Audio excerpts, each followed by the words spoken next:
Nous sommes les représentants personnels de Christ et par nos vies, Dieu implore les gens, soyez réconciliés avec moi. Est-ce que vous comprenez ça? Quand vous allez au travail, Dieu veut implorer par vous quelqu'un qui est perdu, s'il vous plaît.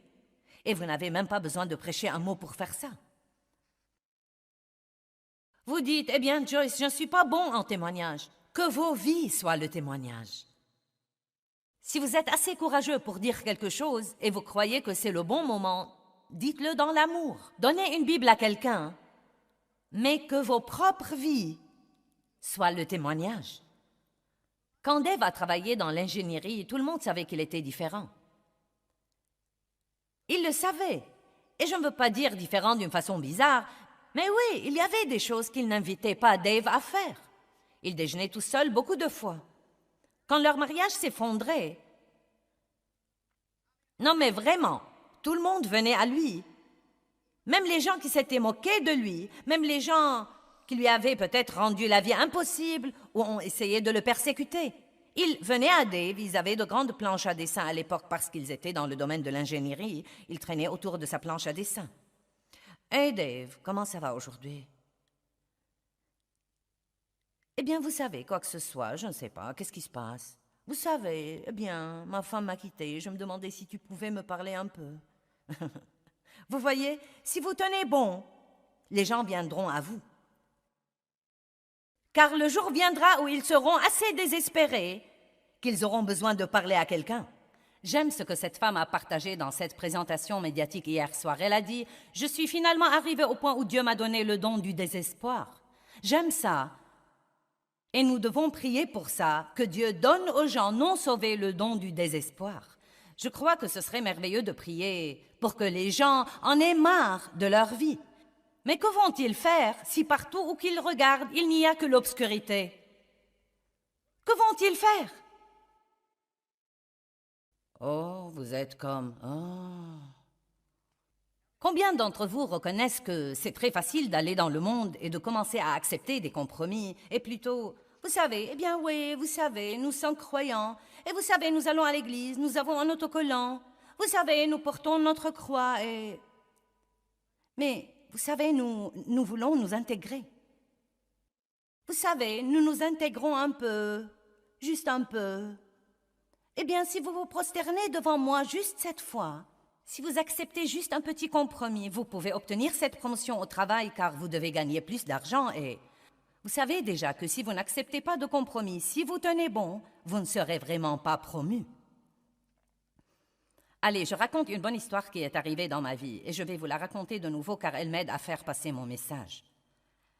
Je travaillais dans une société de fruits de mer très longtemps avant de savoir quoi que ce soit au sujet d'être dans le ministère. Mais j'aimais vraiment Dieu et je ne voulais pas faire de mauvaises choses et j'étais comptable et... À la fin de chaque mois, nous envoyions à tous nos clients des relevés de compte leur indiquant leur solde. Mais de temps en temps, il y avait des clients qui avaient un crédit énorme. Et s'ils recevaient leur relevé avec un crédit, ils pouvaient attendre et laisser leurs achats futurs engloutir ce crédit. Mais parfois, ils nous appelaient et disaient « Pouvez-vous nous envoyer un chèque ?» Eh bien, ce client particulier avait un crédit de bonne taille. Et donc, mon patron est venu pour me dire. Il m'a dit «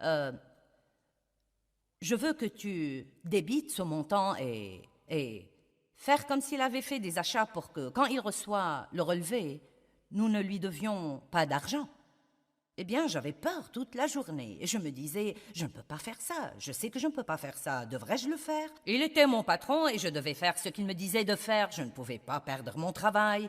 J'avais commencé à me soigner les dents et j'étais en plein milieu de cela. Et qu'allais-je faire si je perdais mon travail? Et toutes ces choses auxquelles nous pensons. Eh bien, je suis rentrée à la maison ce soir-là et j'étais si malheureuse. Qui sait ce que c'est que d'être si malheureux que vous pouvez à peine le supporter? Jusqu'à ce que vous disiez finalement, bien, je vais faire ça à la manière de Dieu. Je suis allée au travail le lendemain matin, très sûre que j'allais être renvoyée. Et je suis entrée et je lui ai dit, écoute, je sais que tu ne crois pas ce que je crois, mais je suis une femme chrétienne et je crois. Et je crois à la Bible et je crois vraiment qu'il serait mauvais que je fasse ça. Et je ne veux pas perdre mon travail, j'en ai besoin, mais je ne peux pas. Je ne peux pas faire ce que tu me demandes de faire, car j'offenserais Dieu si je le faisais. Et Mince alors, il a bredouillé et il a éclaté et il est devenu tout rouge. Reviens à ton bureau et travaille. Et j'ai continué à penser que j'allais être renvoyé. Finalement, à peu près 5 minutes avant le temps de quitter, j'imagine la bataille qu'il a dû combattre toute la journée, il est venu et il a flanqué ce relevé sur mon bureau et il m'a dit « Envoie-lui un chèque ». Je lui ai donc envoyé un chèque. Eh bien, le diable m'avait fait croire que je serais renvoyé si je faisais ce qu'il faut. Mais en fin de compte, j'ai continué à être promu dans cette société jusqu'à ce que la seule personne qui avait plus d'autorité que moi était lui. Et je n'étais pas assez instruite pour faire ce qu'on me payait pour faire. Donc, s'il vous plaît, s'il vous plaît, s'il vous plaît, n'acceptez pas de compromis. Vous savez, les richesses sont trompeuses. La Bible dit dans Marc 4 que beaucoup dans le monde sont trompés par les richesses et c'est avec ça que Satan essayait de tromper Jésus.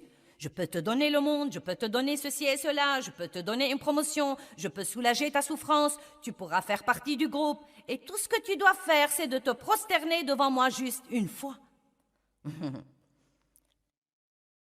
Et Jésus n'a même pas eu à y penser. Arrière de moi, Satan, car il est écrit. Quand est-ce que nous apprendrons que ce livre contient la vérité dont nous avons besoin pour nos vies?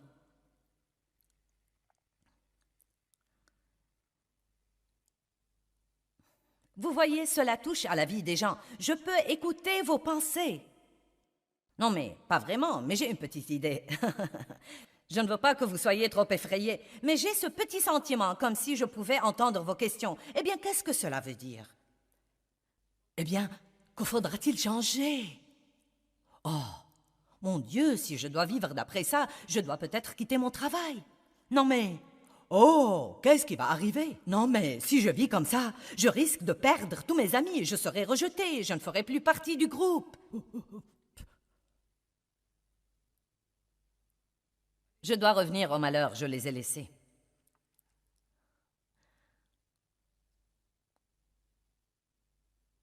Vous savez quoi?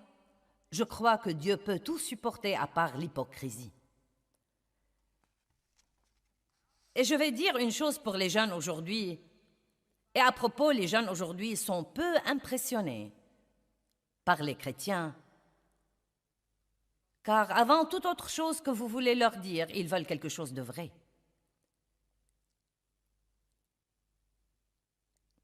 Et nous devons leur montrer quelque chose de vrai. Ils n'aiment pas les hypocrites. Et je crois que s'il y a quelque chose qui soit en horreur à Dieu, c'est les hypocrites. Je crois qu'il préférerait que vous soyez un pécheur plutôt que de se comporter comme une personne religieuse qui a toutes sortes de compromis et de choses cachées dans sa vie. Écoutez le verset 13. « Malheur à vous, scribes et pharisiens hypocrites, parce que vous fermez aux hommes le royaume des cieux. Vous n'y entrez pas vous-même et vous n'y laissez pas entrer ceux qui veulent entrer. Malheur à vous, scribes et pharisiens hypocrites, parce que vous dévorez les maisons des veuves et que vous faites pour l'apparence de longues prières. » Oh oh. Oh oh. Vous n'aidez pas quelqu'un qui est dans le besoin, mais vous allez à la prière matinale à l'église. Ah, vous êtes encore endormi. Je me rappelle que je faisais ça. Je me rappelle que j'allais à la prière de 6 heures du matin 3 fois par semaine avec tous mes copains spirituels et nous crions contre le diable et marchions au pas autour de l'église. Et ensuite, je rentrais à la maison et ne pouvais même pas être respectueuse envers mon mari. Peut-être si je parle en termes plus clairs, nous comprendrons ça.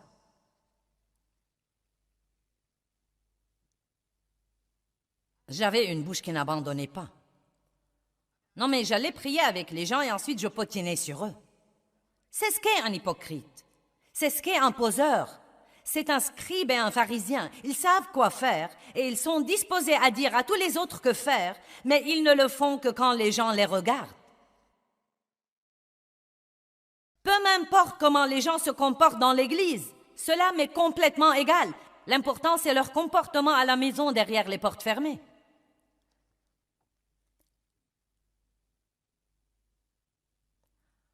Je ne sais pas si vous vous amusez, mais moi je m'amuse. Vous dites, je fais des erreurs et je n'y peux rien. Quand vous faites des erreurs et que vous n'y pouvez rien, vous devez vous repentir et demander à Dieu de vous pardonner. Et c'est immédiatement fait. Je ne parle pas de ne pas faire d'erreurs. Je parle d'avoir une attitude déterminée, comme quoi je vais aller de l'avant. Je ne vais pas continuer à maltraiter les gens. Je ne vais pas être un poseur et un hypocrite. Je ne vais pas aller dans la société simplement pour m'intégrer. Dieu, j'ai besoin de courage. Je veux que tu me rendes courageux, s'il te plaît. Aide-moi, Dieu. Nous devons commencer à aborder ces questions et non pas flotter dans notre petit bateau religieux en pensant que tout va bien. Je n'ai pas le temps pour tous ces malheurs.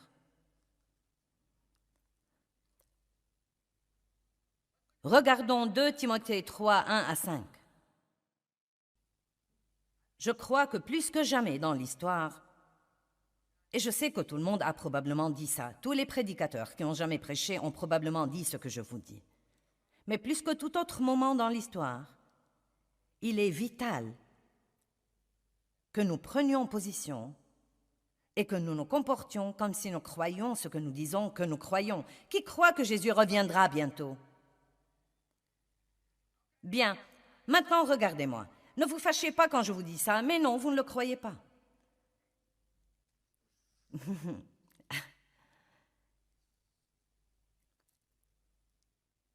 Car si vous le croyez vraiment, laissez-moi vous demander, si quelqu'un pouvait vous le dire et que vous ayez la certitude que Jésus revenait sur terre dimanche midi, y aurait-il quelque chose dans votre vie que vous changeriez immédiatement?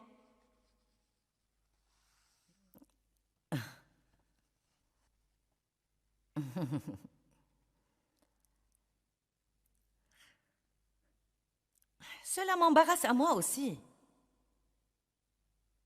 Bien sûr. Ainsi donc, ça devient plutôt quelque chose que nous disons « Oh, Jésus reviendra sur terre bientôt ». Eh bien, et s'il revenait vraiment? Et si vous le rencontriez avant que vous ne le pensiez? Et s'il revient ce soir, pour moi ou pour vous? Je crois qu'il est temps pour tous d'apprendre à vivre prêts. Au cas où nous n'avons pas le temps de le faire, vivons prêts. Amen? Allez maintenant. Allez, toutes les personnes merveilleuses qui nous regardent à la maison. N'ajournez pas cette décision. Si Jésus n'est pas le Seigneur de votre vie, appelez le numéro qui est sur votre écran. Laissez-nous prier avec vous et vous mener à une relation personnelle avec Dieu. S'il vous plaît, s'il vous plaît, s'il vous plaît, s'il vous plaît. N'allez pas en enfer. Soyez intelligents. Écoutez, l'éternité, c'est très longtemps. Allez, nous payons un prix élevé pour un plaisir bon marché. Ne faisons pas ça.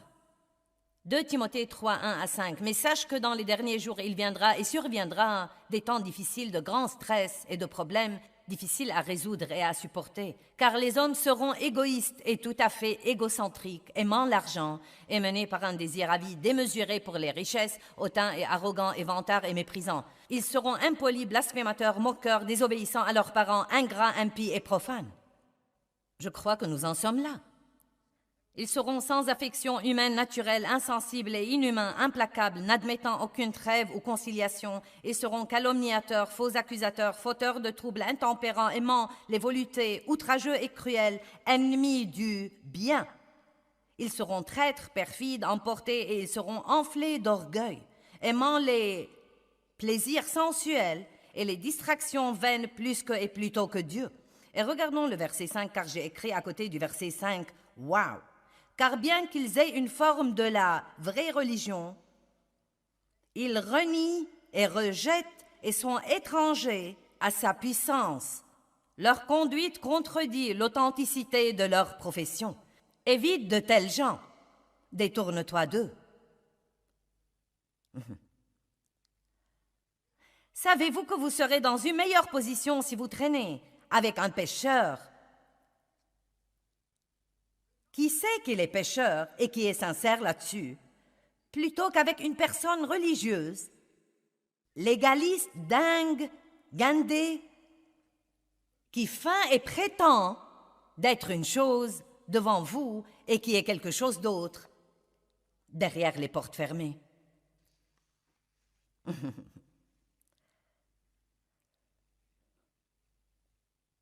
J'aurais bien besoin d'un café maintenant.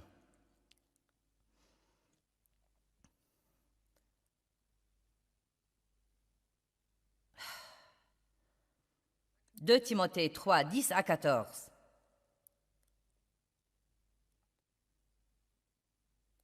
Vous aimez ça, n'est-ce pas? Je sais que vous pouvez supporter ça ici à Minneapolis parce que vous êtes ceux que Dieu m'a laissé harceler. J'ai pensé à ça, j'ai dit, Dieu, es-tu sûr que tu veux que je prêche ça à Minneapolis?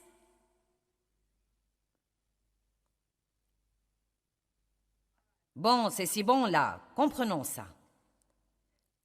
Mais tu as suivi de près et diligemment mon enseignement, ma conduite, mon but dans la vie, ma foi, ma patience, mon amour, ma persévérance, mes persécutions, mes souffrances, telles qu'elles me sont arrivées à Antioche, à Iconium et à Lystre. Quelle persécution j'ai endurée, et j'aime ça, mais le Seigneur m'a délivré de toutes. Maintenant, si vous décidez de mettre en pratique ce que vous dites, que vous croyez, je ne vous dirai pas que vous n'aurez aucune persécution. En fait, je peux vous promettre que vous les aurez. Vous serez raillés, on me dira de vous. Vous perdrez quelques amis.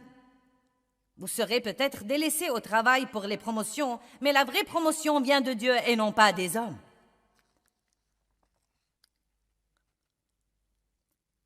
Et je peux vous révéler un petit secret que je crois de tout mon cœur. Cette situation m'est arrivée dans la société de fruits de mer pour laquelle je travaillais. Je crois que Dieu me testait. Je crois qu'il pensait à moi pour le travail que je fais en ce moment. Je crois vraiment ça. Et je crois que si j'avais accepté un compromis, je ne serais pas ici aujourd'hui.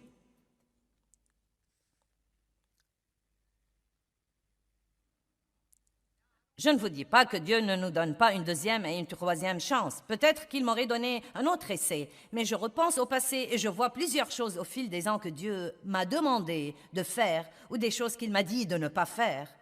Et elles étaient essentielles pour moi pour être là où je suis aujourd'hui. Or, tous ceux qui prennent plaisir à la piété et sont déterminés à vivre avec piété dans le Christ Jésus seront persécutés. Ils souffriront à cause de leur attitude religieuse. Quant aux hommes méchants et aux imposteurs, ils progresseront dans le mal, trompant les autres et trompés et égarés eux-mêmes. Regardez le verset 14. Mais toi, peu importe ce que font tous les autres, peu importe ce que font les autres chrétiens que vous connaissez, mais toi, demeure ferme dans ce que tu as appris et accepté comme certain, sachant de qui tu l'as appris. Quel est donc notre travail? Quel que soit ce que font les autres, nous sommes censés tenir ferme. Je veux vous lire encore un verset. Je dois parcourir mes notes pour y arriver. Je n'ai pas beaucoup prêché là-dessus. 2 Pierre 3, 10 et 11. Je peux sortir avec 4 messages. 2 Pierre 3, 10 et 11. Mais le jour du Seigneur viendra comme un voleur, jour où les cieux disparaîtront, passeront à grand fracas, et les éléments matériels embrasés de l'univers se dissoudront, et où la terre et ses œuvres qui sont en elle seront brûlées entièrement. Puisque toutes ces choses, comme dit la parole, doivent se dissoudre, ce que nous lisons dans le verset 10 est en train d'arriver. Nous n'en avons pas encore vu l'ampleur, mais un jour la trompette va sonner, le ciel va se retirer comme les vagues, et toutes les choses dans lesquelles nous avons tellement investi et que nous avons menti pour les avoir et accepté des compromis pour les avoir vont s'en aller. Donc il dit, puisque toutes ces choses doivent se dissoudre, quel genre de personne devriez-vous être en attendant? Je ne sais pas ce que vous en pensez, mais ça m'agace. Comment allons-nous vivre si ce merveilleux Sauveur que nous avons est mort pour nous donner cette vie et il nous a donné le privilège de travailler pour lui et d'être ses représentants sur terre? Puis-je vous dire quelque chose? Si vous travaillez pour Dieu et vous êtes ses employés, il s'occupera toujours de vous. Vous m'entendez? Et je ne parle pas d'avoir à travailler dans un ministère ou d'avoir le titre de révérend devant votre nom. Je distribue des demandes pour savoir qui veut travailler pour Dieu.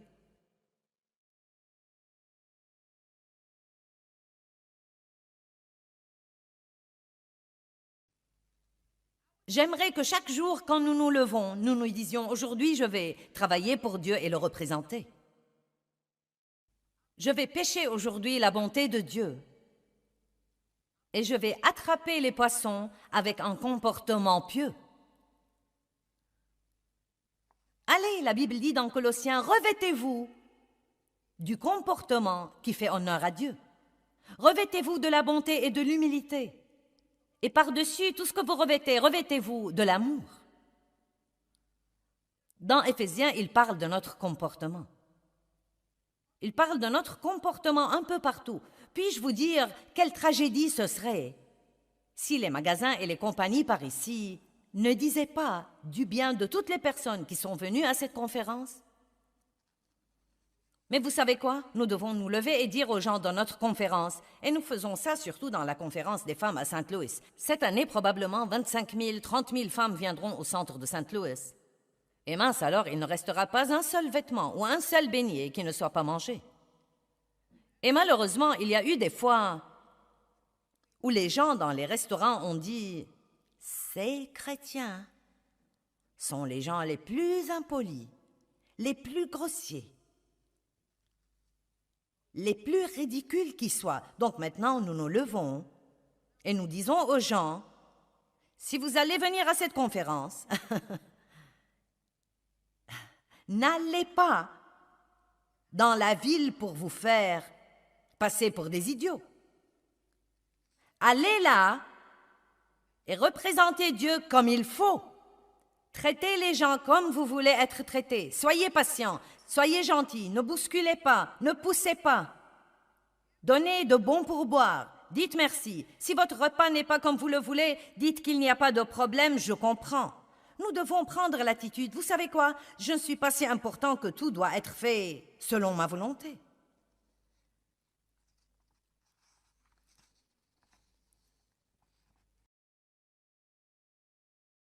Et vous savez ce qui m'effraie?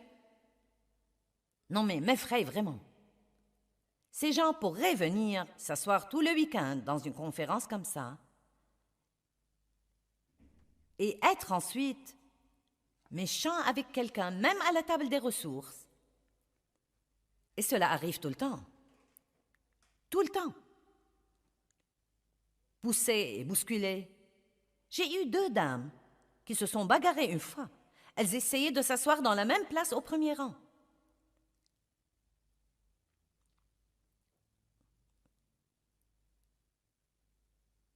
C'est une parole très importante. Et vous savez, beaucoup d'entre vous sont des gens merveilleux, beaux et pieux. Non, mais vous avez laissé Dieu travailler avec vous et vous avez un bon comportement et vous représentez Dieu vraiment bien. Dieu vous bénisse. J'espère que ça deviendra contagieux. J'espère que les autres attraperont votre vision et apprendront de vous. Mais nous devons tous être comme ça. Laissez-moi vous demander. Réfléchissez avec moi un instant. Qu'est-ce qui arriverait dans le monde si tous ceux qui se font appeler chrétiens sortaient simplement et se comportaient comme tels? Allez, ce n'est vraiment pas sorcier. Qu'est-ce qui arriverait? Je vais vous dire quoi. La lumière engloutit l'obscurité. Aussi simple que ça. Tout ce que nous devons faire, c'est d'allumer nos lumières et de sortir nos salières. Amen. Allez, levez-vous et louez Dieu aujourd'hui. Ouh! Alléluia!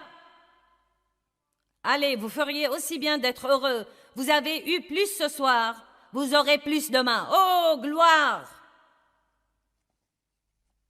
Maintenant, laissez-moi vous dire quelque chose. Vous ne changez pas en essayant. Vous changez en priant et en demandant à Dieu de s'impliquer et de vous aider. Vous changez en étudiant. Oui, je veux que vous essayiez de vous comporter mieux, mais n'essayez pas seulement. Priez et dites, Dieu, j'ai besoin de ton aide. Je dois vraiment être plus patient, je dois vraiment être plus gentil, je dois pardonner, et je ne peux pas faire ça sans toi. Aide-moi, Dieu, aide-moi, aide-moi, aide-moi, aide-moi, aide-moi, aide-moi. Et plus vous priez Dieu de vous aider, plus il va vous aider et m'aider à moi, et mieux nous allons nous comporter. Je vais aller être gentil avec quelqu'un, et vous? Très bien. Je vous aime.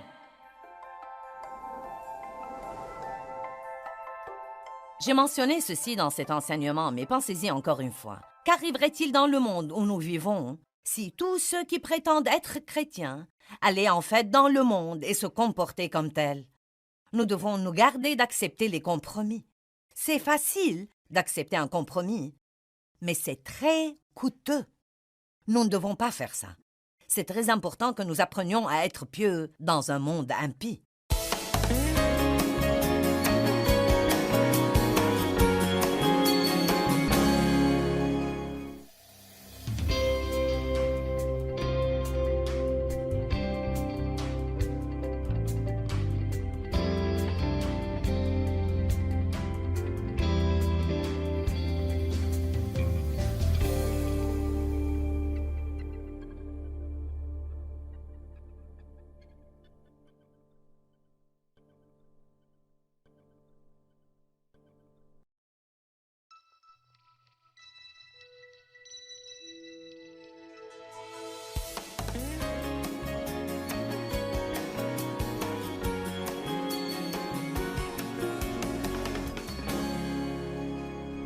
Nous sommes les représentants personnels de Christ et par nos vies, Dieu implore les gens, soyez réconciliés avec moi.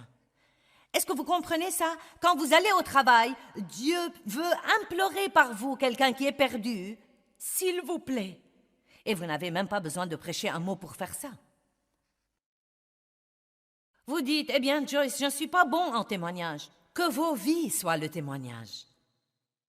Si vous êtes assez courageux pour dire quelque chose et vous croyez que c'est le bon moment, dites-le dans l'amour. Donnez une Bible à quelqu'un, mais que vos propres vies soient le témoignage. Quand Dave a travaillé dans l'ingénierie, tout le monde savait qu'il était différent. Il le savait. Et je ne veux pas dire différent d'une façon bizarre, mais oui, il y avait des choses qu'il n'invitait pas Dave à faire. Il déjeunait tout seul beaucoup de fois. Quand leur mariage s'effondrait, non mais vraiment, tout le monde venait à lui.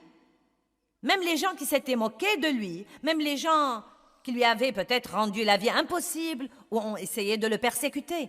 Ils venaient à Dave, ils avaient de grandes planches à dessin à l'époque parce qu'ils étaient dans le domaine de l'ingénierie. Ils traînaient autour de sa planche à dessin. « Hey Dave, comment ça va aujourd'hui? » Eh bien, vous savez, quoi que ce soit, je ne sais pas, qu'est-ce qui se passe? Vous savez, eh bien, ma femme m'a quitté, je me demandais si tu pouvais me parler un peu. Vous voyez, si vous tenez bon, les gens viendront à vous.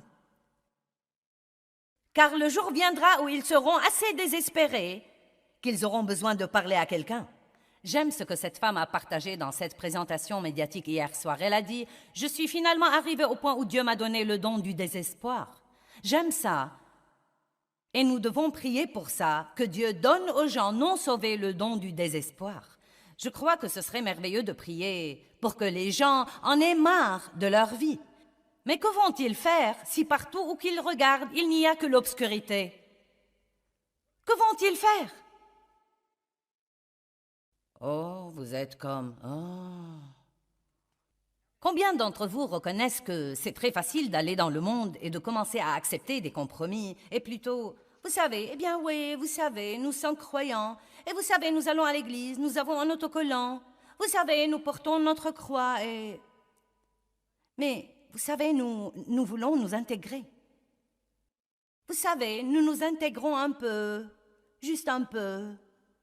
Eh bien, si vous vous prosternez devant moi juste cette fois, si vous acceptez juste un petit compromis, vous pouvez obtenir cette promotion au travail car vous devez gagner plus d'argent et vous savez déjà que si vous n'acceptez pas de compromis, si vous tenez bon, vous ne serez vraiment pas promu.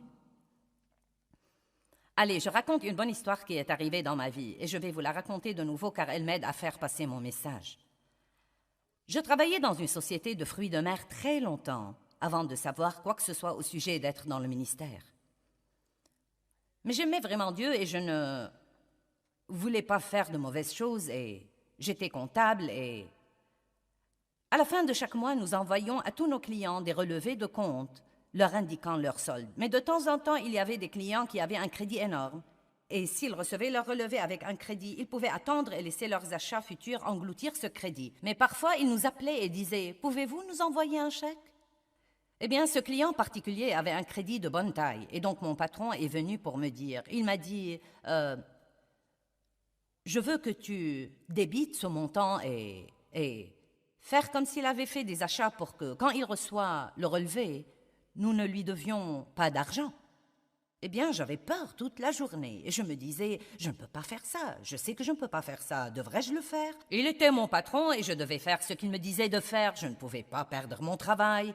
J'avais commencé à me soigner les dents et j'étais en plein milieu de cela. Et qu'allais-je faire si je perdais mon travail? Et toutes ces choses auxquelles nous pensons. Eh bien, je suis rentrée à la maison ce soir-là et j'étais si malheureuse. Qui sait ce que c'est que d'être si malheureux que vous pouvez à peine le supporter? Jusqu'à ce que vous disiez finalement, bien, je vais faire ça à la manière de Dieu.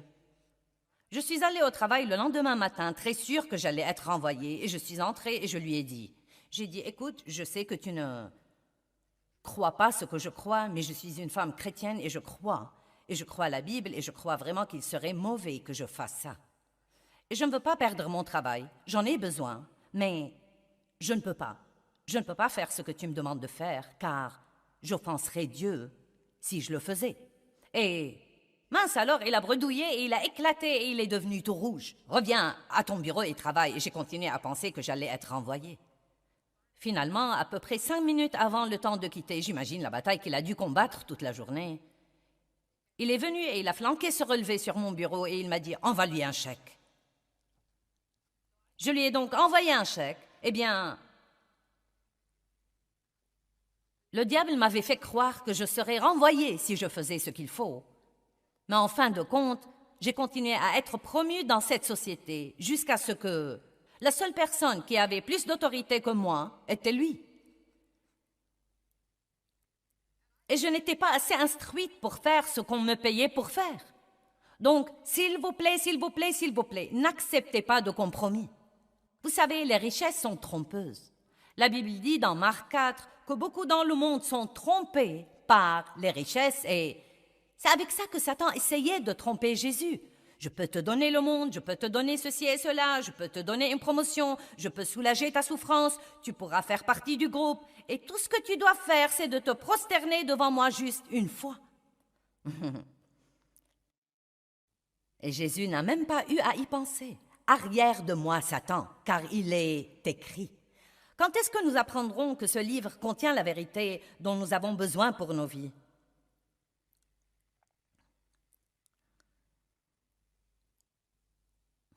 Vous voyez, cela touche à la vie des gens. Je peux écouter vos pensées. Non, mais pas vraiment, mais j'ai une petite idée. Je ne veux pas que vous soyez trop effrayés, mais j'ai ce petit sentiment, comme si je pouvais entendre vos questions. Eh bien, qu'est-ce que cela veut dire? Eh bien, que faudra-t-il changer?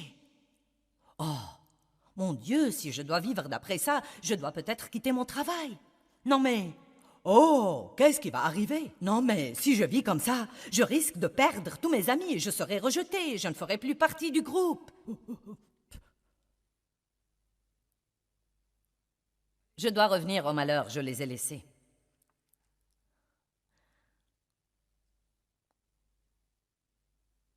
Vous savez quoi? Je crois que Dieu peut tout supporter à part l'hypocrisie. Et je vais dire une chose pour les jeunes aujourd'hui. Et à propos, les jeunes aujourd'hui sont peu impressionnés par les chrétiens. Car avant toute autre chose que vous voulez leur dire, ils veulent quelque chose de vrai.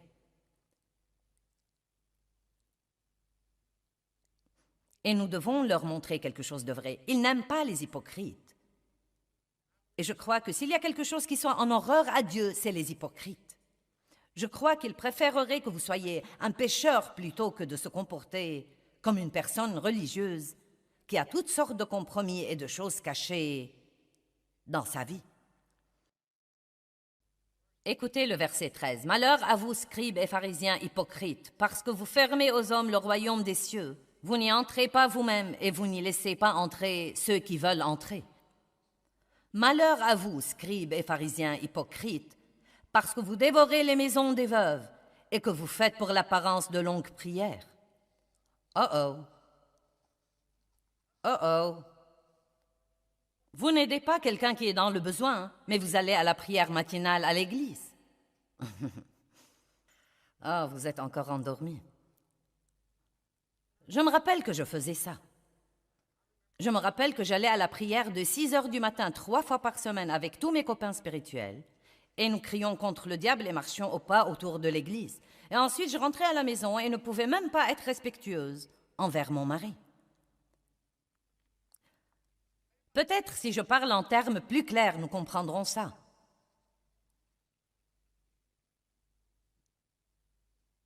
J'avais une bouche qui n'abandonnait pas. Non, mais j'allais prier avec les gens et ensuite je potinais sur eux. C'est ce qu'est un hypocrite. C'est ce qu'est un poseur.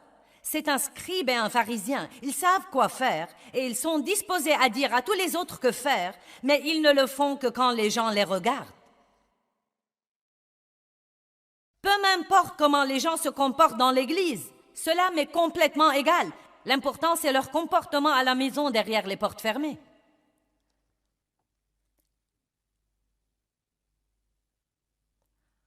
Je ne sais pas si vous vous amusez, mais moi je m'amuse. Vous dites, je fais des erreurs et je n'y peux rien. Quand vous faites des erreurs et que vous n'y pouvez rien, vous devez vous repentir et demander à Dieu de vous pardonner. C'est immédiatement fait. Je ne parle pas de ne pas faire d'erreurs. Je parle d'avoir une attitude déterminée, comme quoi je vais aller de l'avant. Je ne vais pas continuer à maltraiter les gens. Je ne vais pas être un poseur et un hypocrite. Je ne vais pas aller dans la société simplement pour m'intégrer. Dieu, j'ai besoin de courage. Je veux que tu me rendes courageux, s'il te plaît. Aide-moi, Dieu. Nous devons commencer à aborder ces questions et non pas flotter dans notre petit bateau religieux en pensant que tout va bien.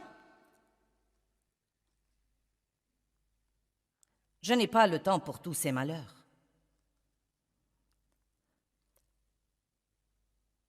Regardons 2 Timothée 3, 1 à 5. Je crois que plus que jamais dans l'histoire, et je sais que tout le monde a probablement dit ça, tous les prédicateurs qui ont jamais prêché ont probablement dit ce que je vous dis. Mais plus que tout autre moment dans l'histoire, il est vital que nous prenions position et que nous nous comportions comme si nous croyions ce que nous disons que nous croyons. Qui croit que Jésus reviendra bientôt? Bien, maintenant regardez-moi. Ne vous fâchez pas quand je vous dis ça, mais non, vous ne le croyez pas.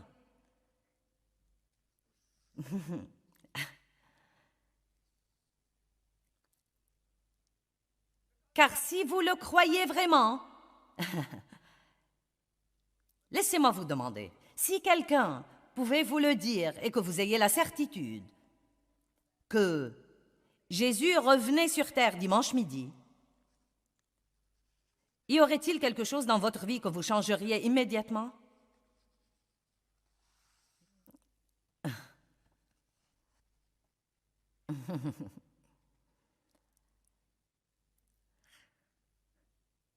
Cela m'embarrasse à moi aussi. Bien sûr.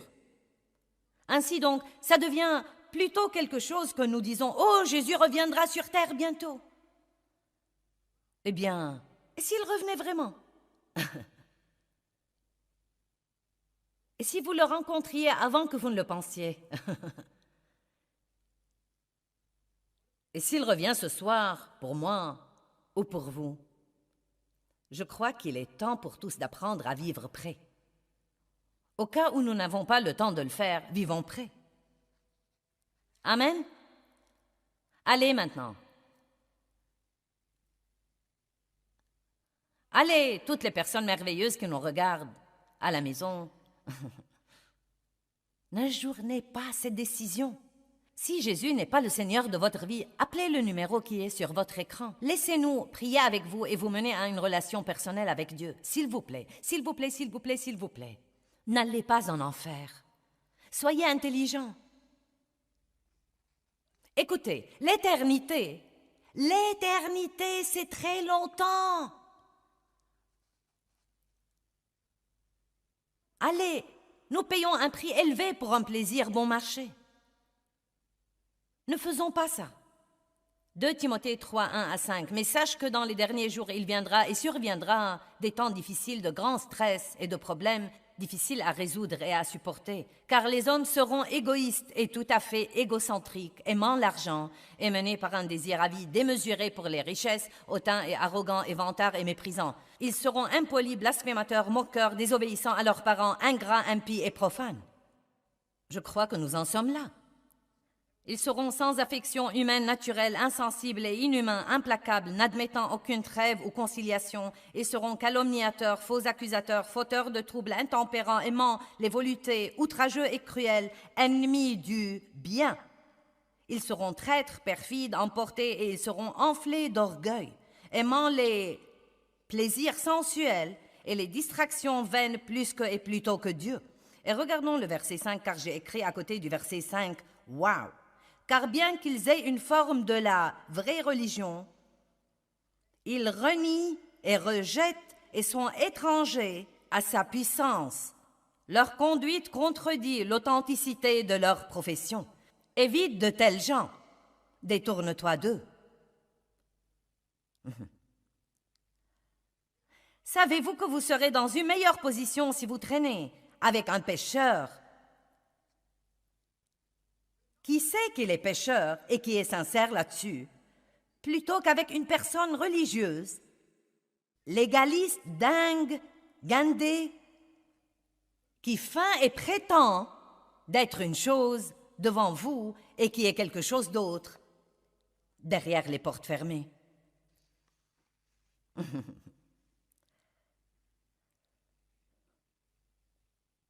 J'aurais bien besoin d'un café maintenant.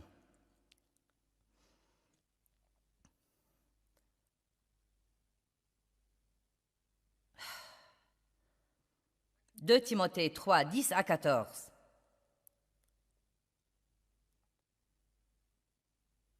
Vous aimez ça, n'est-ce pas?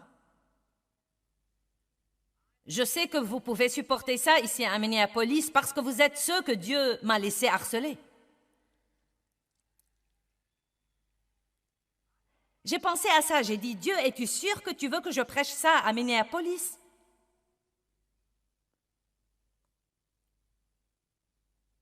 Bon, c'est si bon là, comprenons ça.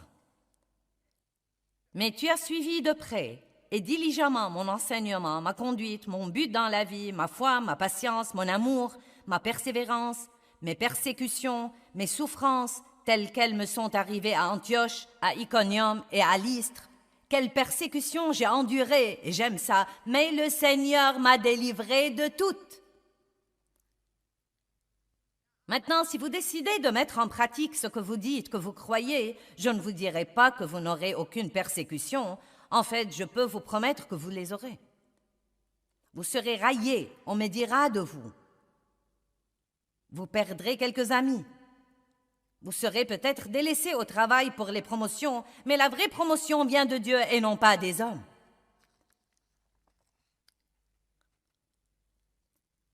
Et je peux vous révéler un petit secret que je crois de tout mon cœur. Cette situation m'est arrivée dans la société de fruits de mer pour laquelle je travaillais. Je crois que Dieu me testait. Je crois qu'il pensait à moi pour le travail que je fais en ce moment. Je crois vraiment ça. Et je crois que si j'avais accepté un compromis, je ne serais pas ici aujourd'hui.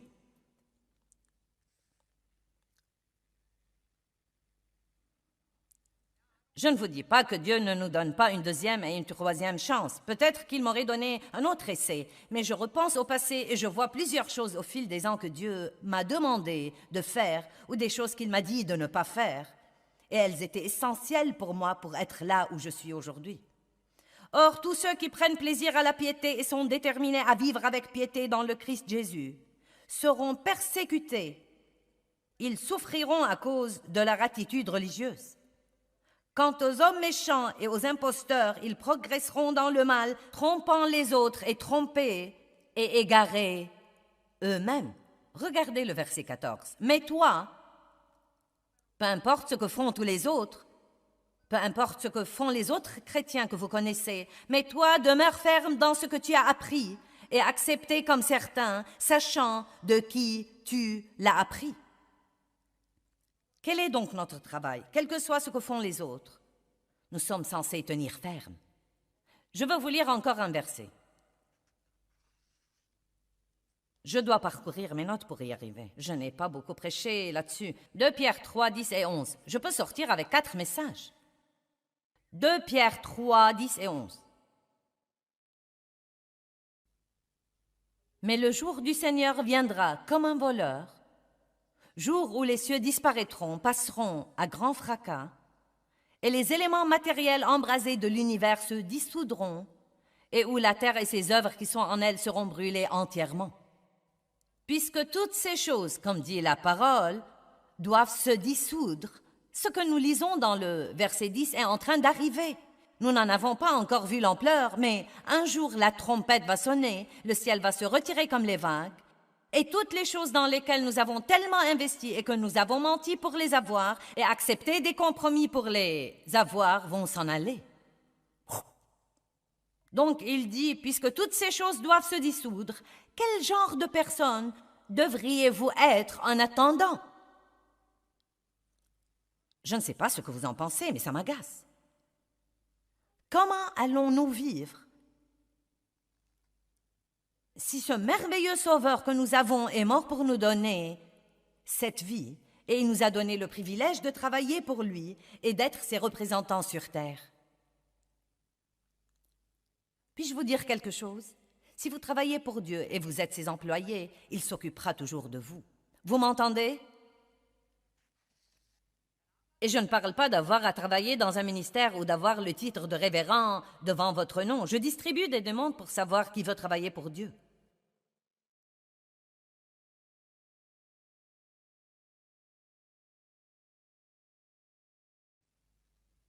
J'aimerais que chaque jour, quand nous nous levons, nous nous disions « Aujourd'hui, je vais travailler pour Dieu et le représenter. Je vais pêcher aujourd'hui la bonté de Dieu. Et je vais attraper les poissons avec un comportement pieux. » Allez, la Bible dit dans Colossiens « Revêtez-vous du comportement qui fait honneur à Dieu. Revêtez-vous de la bonté et de l'humilité. » Et par-dessus tout ce que vous revêtez, revêtez-vous de l'amour. Dans Éphésiens, il parle de notre comportement. Il parle de notre comportement un peu partout. Puis-je vous dire quelle tragédie ce serait si les magasins et les compagnies par ici ne disaient pas du bien de toutes les personnes qui sont venues à cette conférence? Mais vous savez quoi? Nous devons nous lever et dire aux gens dans notre conférence, et nous faisons ça surtout dans la conférence des femmes à St. Louis. Cette année, probablement 25 000, 30 000 femmes viendront au centre de St. Louis. Et mince alors, il ne restera pas un seul vêtement ou un seul beignet qui ne soit pas mangé. Et malheureusement, il y a eu des fois où les gens dans les restaurants ont dit « Ces chrétiens sont les gens les plus impolis, les plus grossiers. » Les plus ridicules qui soient. Donc maintenant, nous nous levons et nous disons aux gens, si vous allez venir à cette conférence, n'allez pas dans la ville pour vous faire passer pour des idiots. Allez là et représentez Dieu comme il faut. Traitez les gens comme vous voulez être traités. Soyez patients. Soyez gentils, ne bousculez pas, ne poussez pas. Donnez de bons pourboires, dites merci. Si votre repas n'est pas comme vous le voulez, dites qu'il n'y a pas de problème, je comprends. Nous devons prendre l'attitude. Vous savez quoi? Je ne suis pas si important que tout doit être fait selon ma volonté.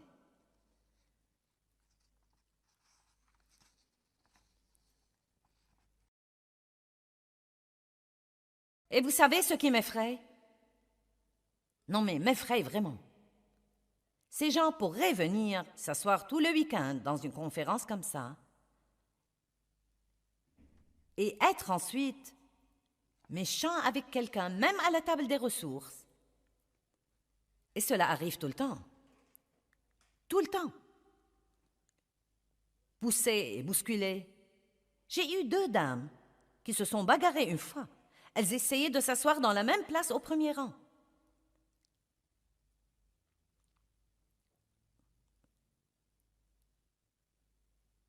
C'est une parole très importante.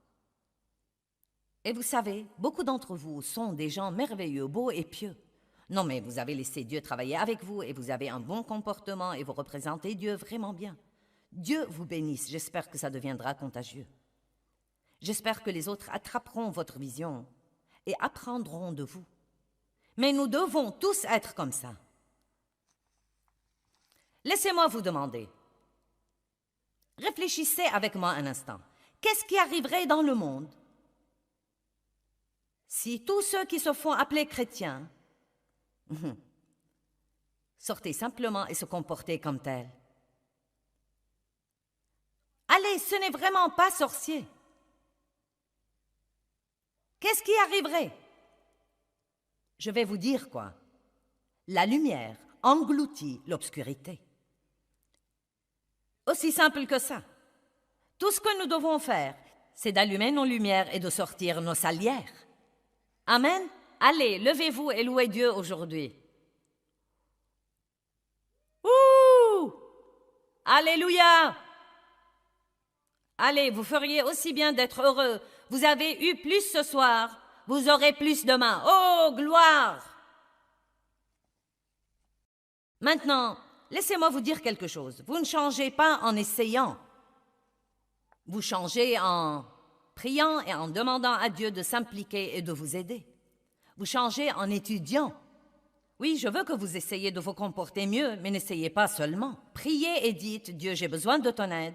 Je dois vraiment être plus patient, je dois vraiment être plus gentil, je dois pardonner, et je ne peux pas faire ça sans toi. Aide-moi, Dieu, aide-moi, aide-moi, aide-moi, aide-moi, aide-moi, aide-moi. Et plus vous priez Dieu de vous aider, plus il va vous aider et m'aider à moi, et mieux nous allons nous comporter. Je vais aller être gentil avec quelqu'un, et vous? Très bien. Je vous aime.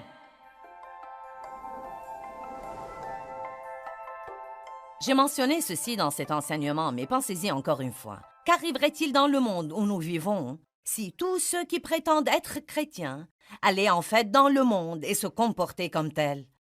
Nous devons nous garder d'accepter les compromis. C'est facile d'accepter un compromis, mais c'est très coûteux. Nous ne devons pas faire ça. C'est très important que nous apprenions à être pieux dans un monde impie.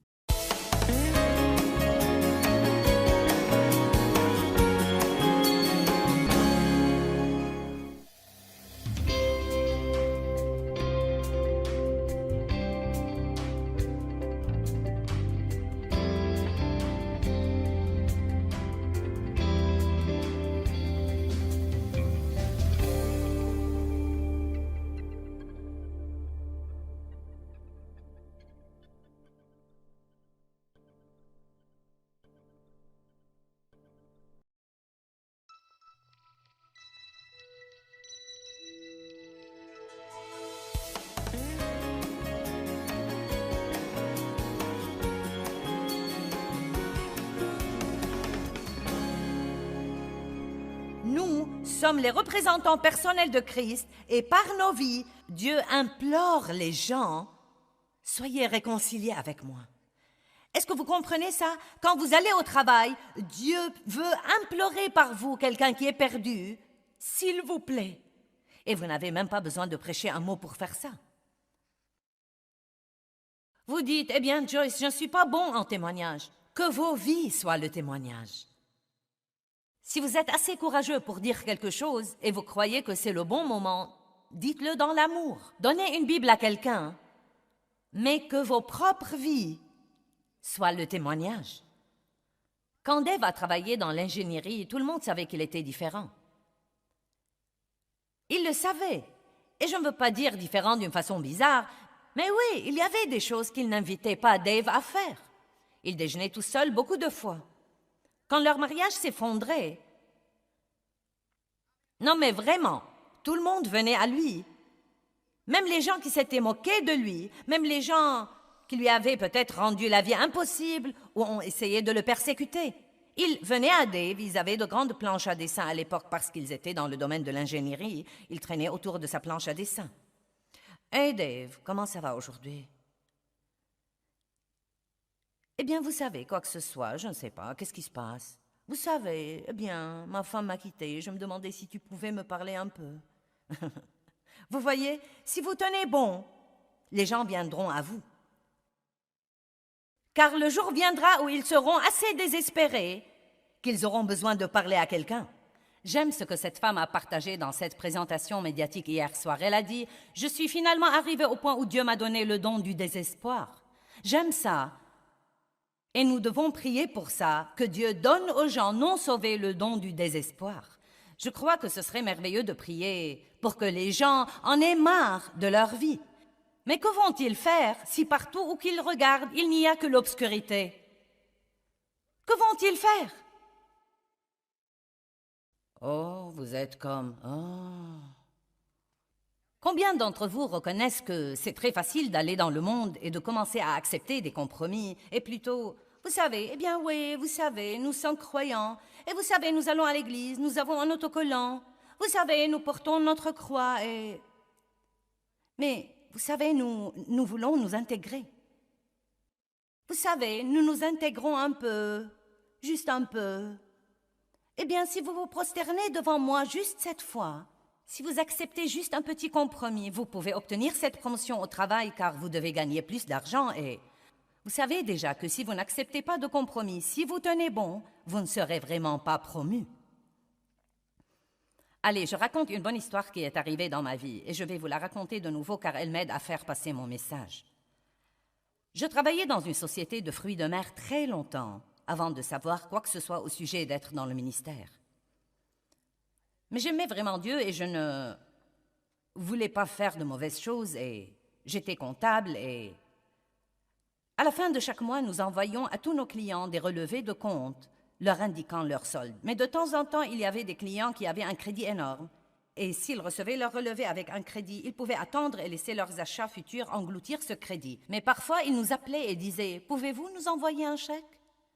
Eh bien, ce client particulier avait un crédit de bonne taille. Et donc, mon patron est venu pour me dire, il m'a dit « Je veux que tu débites ce montant et faire comme s'il avait fait des achats pour que, quand il reçoit le relevé, nous ne lui devions pas d'argent. » Eh bien, j'avais peur toute la journée et je me disais, je ne peux pas faire ça, je sais que je ne peux pas faire ça, devrais-je le faire? Il était mon patron et je devais faire ce qu'il me disait de faire, je ne pouvais pas perdre mon travail.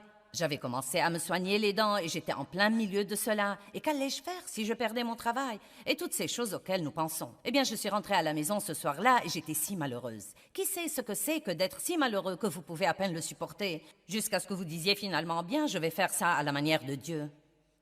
Je suis allée au travail le lendemain matin, très sûre que j'allais être renvoyée, et je suis entrée et je lui ai dit, écoute, je sais que tu ne crois pas ce que je crois, mais je suis une femme chrétienne et je crois à la Bible et je crois vraiment qu'il serait mauvais que je fasse ça.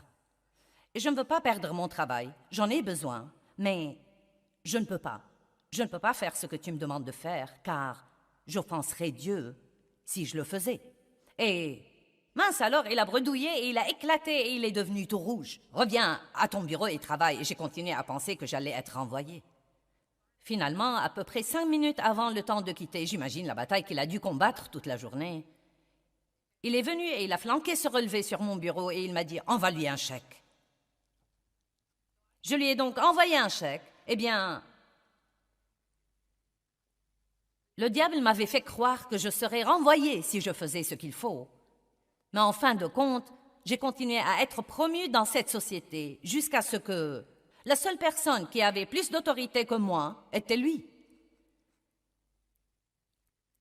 Et je n'étais pas assez instruite pour faire ce qu'on me payait pour faire. Donc, s'il vous plaît, s'il vous plaît, s'il vous plaît, n'acceptez pas de compromis. Vous savez, les richesses sont trompeuses. La Bible dit dans Marc 4 que beaucoup dans le monde sont trompés par les richesses et c'est avec ça que Satan essayait de tromper Jésus. Je peux te donner le monde, je peux te donner ceci et cela, je peux te donner une promotion, je peux soulager ta souffrance, tu pourras faire partie du groupe. Et tout ce que tu dois faire, c'est de te prosterner devant moi juste une fois. Et Jésus n'a même pas eu à y penser. Arrière de moi, Satan, car il est écrit. Quand est-ce que nous apprendrons que ce livre contient la vérité dont nous avons besoin pour nos vies?